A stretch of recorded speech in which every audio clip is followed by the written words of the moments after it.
bombastic side eye, criminal offensive side eye. Nabi bohong.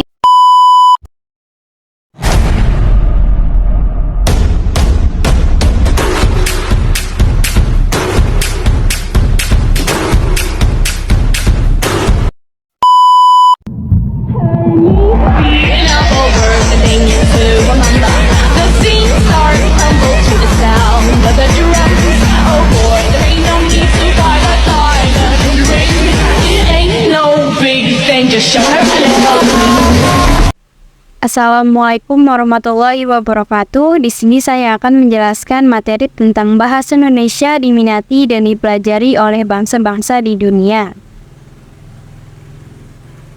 Yuk kita simak. Yang pertama, apa itu definisi bahasa? Yang kedua, bagaimana sejarah dan perkembangan bahasa Indonesia? Yang ketiga, mengapa bahasa Indonesia diminati serta dipelajari oleh dunia? Yang keempat, apa yang menjadi kehebatan bahasa Indonesia di mata dunia? Dan yang kelima, apa yang menjadi hambatan Indonesia menjadikan bahasanya menjadi bahasa internasional? Yang pertama, definisi bahasa. Menurut Kamus Besar Bahasa Indonesia atau KBBI, bahasa adalah sistem lambang bunyi yang arbitrer yang digunakan oleh masyarakat untuk bekerja sama, berinteraksi, dan mengidentifikasi diri. Oleh karena itu, bahasa bisa disebut juga sebagai salah satu sistem komunikasi yang digunakan manusia. Berbahasa merupakan hal yang penting karena dengan bahasa manusia dapat berinteraksi dan saling berupaya untuk memahami. Bahasa juga masuk ke dalam salah satu unsur kebudayaan. Bahasa dapat membentuk suatu kebudayaan atau sebaliknya.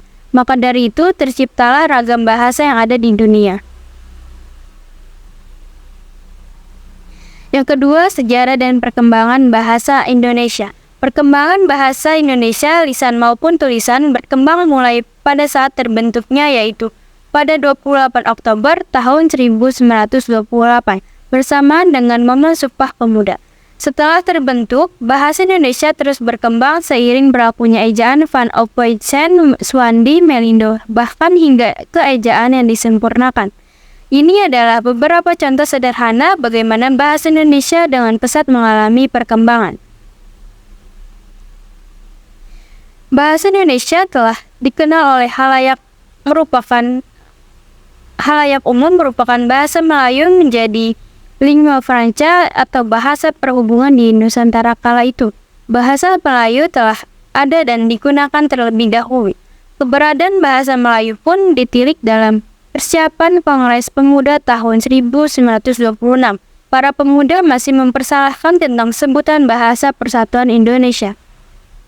Kemudian M. Tabrani mengusulkan bahasa Melayu diganti dengan istilah Bahasa Indonesia dan hal ini pun disetujui bersama pada 2 Mei tahun 1926. Badan Pengembangan dan Pembinaan Bahasa, Kementerian Pendidikan, Kebudayaan, Riset dan Teknologi dalam laman resminya telah menyantumkan bahwa bahasa Melayu telah berada di kawasan Asia dan khususnya Asia Tenggara sejak abad ke-7.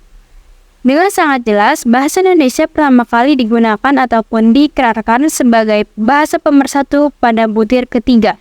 Bahasa Indonesia kemudian mulai diterima oleh masyarakat Indonesia. Dengan diterimanya bahasa Indonesia, secara harfiah bahasa ini menjadi bahasa pemersatu Indonesia. Diterimanya bahasa Indonesia juga dapat tercermin dari diadakannya Kongres Bahasa Indonesia Bahasa Resmi Negara. Bahasa Indonesia menjadi bahasa resmi yang digunakan selama 54 sejak ditetapkan dalam pasal 36 Undang-Undang Dasar 1945 pada tanggal 18 Agustus. Hal ini ditandai dengan pembacaan teks proklamasi oleh Insinyur Soekarno dan Dr. Andes Muhammad Hatta yang membuat fase awal bahasa Indonesia sebagai bahasa pemersatu menjadi bahasa resmi negara. Yang ketiga ada bahasa Indonesia diminati serta dipelajari oleh dunia. Bahasa Indonesia merupakan bahasa formal milik Indonesia yang mempunyai kemiripan dengan bahasa Melayu.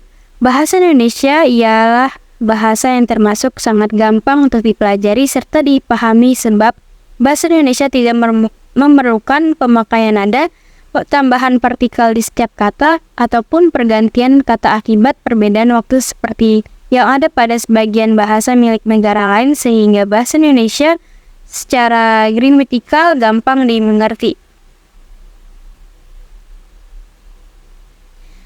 Indonesia yang kaya akan alam dan juga budaya membuat negara lain ingin mempelajari budaya Indonesia dan membangun kerjasama dengan Indonesia. Dengan mempelajari bahasa Indonesia, kerjasama antara negara lain dengan Indonesia akan jauh lebih mudah. Tidak akan terjadi kesalahpahaman dan juga dapat menghindari perpecahan. Alasan lainnya mengapa bahasa Indonesia sangat diminati karena bahasa Indonesia termasuk ke dalam 10 bahasa yang paling banyak digunakan di dunia. Selain itu, bahasa Indonesia juga dapat dipelajari karena menggunakan huruf Latin dibandingkan dengan negara-negara Asia lainnya.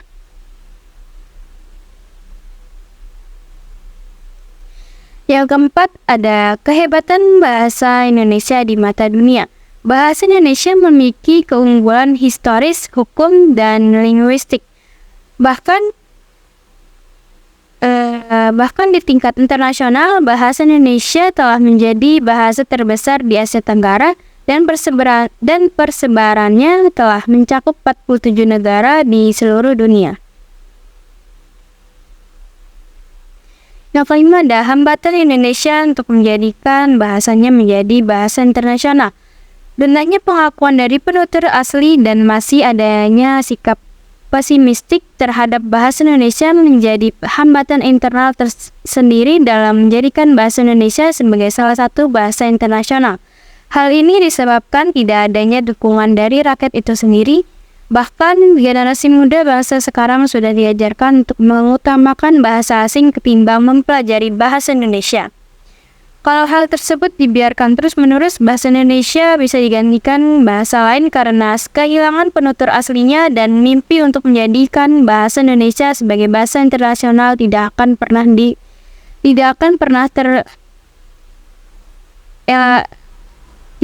pernah terrealisasi.